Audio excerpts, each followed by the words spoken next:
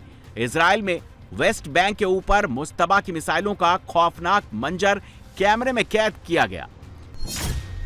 Iran ने इस हमले को ऑपरेशन नस्र नाम दिया। IRGC ने पहले दिन इजराइल के 2 एयरबेस टेल नोफ और नेवातिम को निशाना बनाया। ऐसा करके ईरान ने इजरायली एयरफोर्स की ताकत को खत्म करने की कोशिश की। ये सैटेलाइट तस्वीरें इजराइल के नेवातिम एयरबेस की हैं। इसके दाईं तरफ वाले हिस्से में काफी ज्यादा ब्लैक स्पॉट है। दावा किया जा रहा है कि ये नेवातिम एयरबेस में काले धब्बे ईरान की बैलिस्टिक मिसाइलों के सटीक हमले से बने हैं। ईरान पर ताबड़तोड़ हवाई हमले के लिए इजराइल इसी बेस का ज्यादा इस्तेमाल करता है।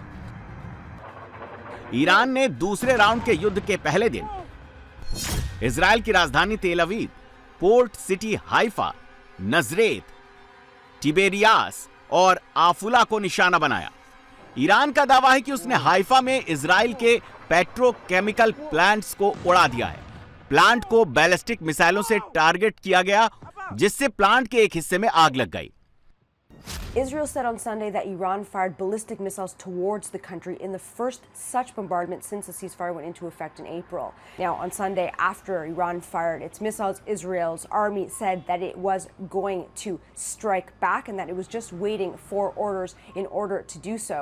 President Trump said that he was not aware and did not coordinate Israel's strikes on Beirut on Sunday and told Iran to stop striking Israel and to return back to the negotiating table. Missile attack होते ही Israel की air force ने Iran पर पलटवार शुरू कर दिया। Israel ने सबसे पहले ईरान के एयर डिफेंस को निशाना बनाया, जिसकी हाल ही में मरम्मत की गई थी। इजराइल ने ईरान में एयर लॉन्च्ड बैलिस्टिक मिसाइलों से हमला किया। इजरायली फाइटर जेट इस बार ईरानी एयर स्पेस में नहीं घुसे, फिर भी पश्चिमी और सेंट्रल तेहरान तक भीषण हमले किए। इस्फहान और कराज को भी निशाना बनाया। इजराइल ने ईरान के बंदरे माहशहर में पेट्रोकेमिकल कॉम्प्लेक्स को मिसाइल अटैक में उड़ा देने का दावा किया है। यह ईरान का सबसे बड़ा पेट्रोकेमिकल कॉम्प्लेक्स है, जहां 50 से ज्यादा छोटी बड़ी रिफाइनरी है। रिपोर्ट के मुताबिक इन हमलों में कारून पेट्रोकेमिकल को काफी नुकसान पहुंचा है। इजराइल का दावा है कि उसने ईरान में 20 जगहों पर भारी तबाही मचाई है। सेंट्रल और वेस्टर्न ईरान में मिलिट्री टारगेट पर भी इजराइल ने बमबारी की है। तेहरान में एयर एंड स्पेस यूनिवर्सिटी पर भी इजराइल ने बमबारी की। इजरायली बमबारी में यूनिवर्सिटी कैंपस को काफी नुकसान हुआ है। कुछ देर पहले ईरानी आतंकवादी शासन ने इजरायली राज्य की सीमा पर मिसाइलें दागी। हम इसके लिए तैयार थे। रक्षा और आक्रमण दोनों ही दृष्टि से रक्षा बल पूरी तरह से तैयार थे। वायु रक्षा प्रणालियां पूरे देश में तैनात हैं।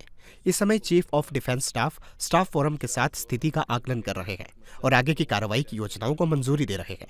ईरानी आतंकवादी शासन ने एक बार फिर आतंकवाद का रास्ता चुनकर घोर गलती की है। ये शासन दहिये में रक्षा बल के हमलों के जवाब में हम पर सीधा हमला करके एक नया समीकरण बनाने की कोशिश कर रहा है। हम इसे बर्दाश्त नहीं करेंगे। ईरान इजराइल को डराने और झुकाने के लिए जिन बैलिस्टिक मिसाइलों का इस्तेमाल कर रहा है, वो बेहद खतरनाक है। ये मिसाइलें न सिर्फ क्लस्टर वॉरहेड ले जा सकती हैं, हवा में रास्ता बदलते हुए इजराइल के एयर डिफेंस को भी चकमा दे सकती हैं। ईरान ने इस बार खैबर शेकन बैलिस्टिक मिसाइल से हमला किया। खैबर शेकन मिसाइल 1450 किलोमीटर तक मार कर सकती है। यह 19,000 किलोमीटर प्रति घंटे की स्पीड से टारगेट को ध्वस्त करती है। यह MARV से लैस है, जिससे वायुमंडल में री एंट्री करते वक्त भी इसकी स्पीड काफी ज्यादा रहती है। टारगेट के पास आकर भी रास्ता बदलते हुए चलती है। ईरान की खैबर शेकन मिसाइल को एरो डेविंग स्लिंग जैसे इजरायली डिफेंस और अमेरिका का पैट्रियट जैसा एयर डिफेंस सिस्टम मुश्किल से रोक पाते हैं।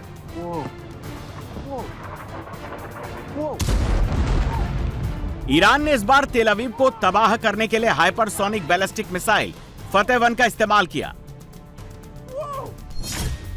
फतेह 1 16,000 किलोमीटर प्रति घंटे की स्पीड से प्रहार करती है।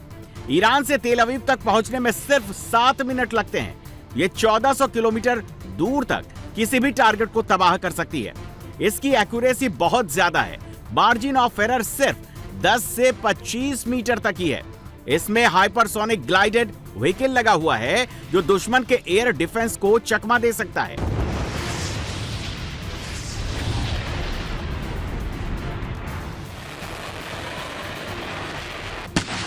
एक रिपोर्ट के मुताबिक ईरान के जखीरे में अभी 1000 के करीब बैलिस्टिक मिसाइलें बची हैं। अगर इजराइल अकेला भिड़ा तो ईरान वहां बहुत तबाही मचा सकता है।